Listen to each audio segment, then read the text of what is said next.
क्या आपने कभी सोचा है हर दर्पण का अंत कहां होता है और उस सीमा के पार क्या बसा है? स्वागत है द काली माइक में। आज हम उस रहस्य को छूने वाले हैं जो एक पुराने संग्रहालय की दीवारों के भीतर बंद है। सोचिए, रात के 2 बजे एक विशाल गूंजदार म्यूजियम जहां हर दीवार अपने इतिहास की गवाही देती है। हमारे नायक आदित्य अकेला एक मिशन पर। उसका मकसद उस प्रतिबंधित कक्ष तक पहुंचना जहां सालों से किसी को जाने की इजाजत नहीं। अब आप सोच रहे होंगे क्यों? आखिर ऐसा क्या छुपा है वहां? कहते हैं वहां रखा है एक स्पेक्ट्रल मिरर, यानी एक ऐसा दर्पण जिसकी सतह पर आम रोशनी नहीं बल्कि छाया प्रतिबिंबित होती है। कहानी की शुरुआत में ही रहस्य गहरा है। हर कदम, हर सांस बस एक प्रश्न के इर्द गिर्द घूमती है। अगर दर्पण के उस पार कुछ है तो क्या हम तैयार हैं उसकी सच्चाई देखने के लिए? आइए, मैं आपको आदित्य की आंखों से उस कक्ष तक लेकर चलता हूं जहां विज्ञान रिफ्लेक्शन कोएफिशिएंट जैसे शब्दों में सीमित है, लेकिन दिल में डर की थ्रेशोल्ड फ्रीक्वेंसी लगातार बजती है।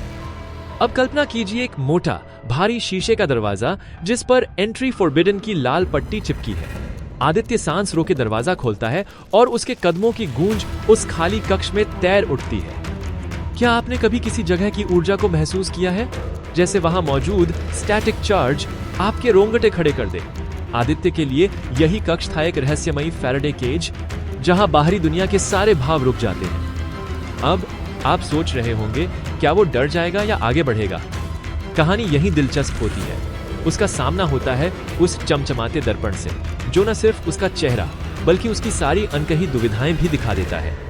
और तभी एक बूंद शायद छत से गिरी या शायद किसी और दुनिया से आए शीशे की सतह पर गिरती है। वो आवाज, वो हल्की गूंज, जैसे किसी ने पुराने रेडियो पर अनजानी फ्रीक्वेंसी ट्यून कर दी हो। यहीं से शुरू होती है परछाइयों की असली कहानी। दर्पण जो अब तक बस एक ठोस सतह था, अचानक एक जिंदा अस्तित्व की तरह बर्ताव करने लगता है। अब सोचिए, आप एकदम अकेले हैं और तभी अपनी ही परछाई को मुस्कुराते हुए देखते हैं। डर लगेगा या जिज्ञासा बढ़ेगी? आदित्य के साथ भी यही होता है। उस दर्पण की सतह पर उसकी परछाई मानो किसी होलोग्राम की तरह धीरे से जीवंत हो उठती है। वो कहती है, क्या तुम मुझे उस पार ले जाओगे? यहां विज्ञान की भाषा में कहें तो प्रोजेक्शन और रिफ्रैक्शन 2 अलग फेनोमेना एक साथ घटित होते प्रतीत होते हैं, पर आदित्य के लिए यह बस चौंकाने वाली सच्चाई है। अब आप पूछेंगे, क्या यह सब उसकी कल्पना है या दर्पण में सचमुच कोई दुनिया छुपी है? चलिए मान लेते हैं हम भी वहां हैं। क्या हम उस आवाज को सुन पाते? यही कहानी का टर्निंग पॉइंट है।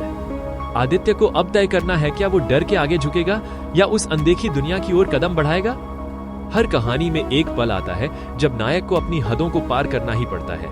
यहाँ आदित्य का हाथ दर्पण को छूता है और सारा दृश्य गूंजने लगता है। साइंस में इसे फेज ट्रांजिशन कहते हैं, एक अवस्था से दूसरी में जाना। और यहाँ दर्पण का इंटरफेस एक पोर्टल में बदल जाता है जहां से लाल चमकते धब्बे और अज्ञात आकृतियां दिखती हैं।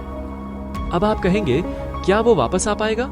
ये वही कॉन्फ्लिक्ट है जो हर बड़े फैसले में छुपा होता है, सुरक्षा या जिज्ञासा।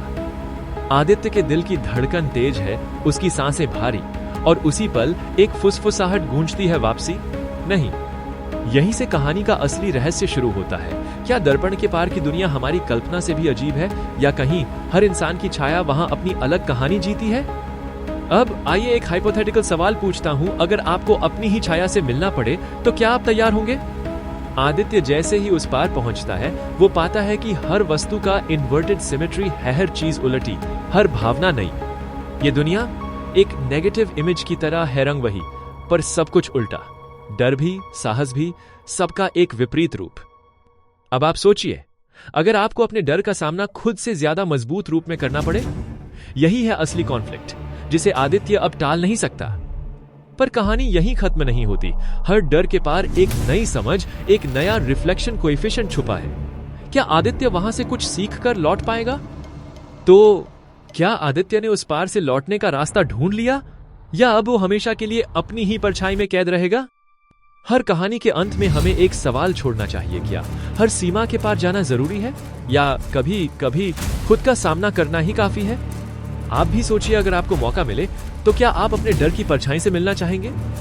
कहानी का ये मोड़ ठीक वैसे ही है जैसे इवेंट होराइजन, एक बिंदु जिसके पार जाने के बाद सब कुछ बदल जाता है।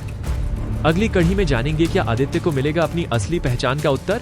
सुनते रहिए द काली माइक। मैं हूं आपका हॉस्ट। अगली बार फिर मिलेंगे चौंकाने वाली एक और कहानी के साथ।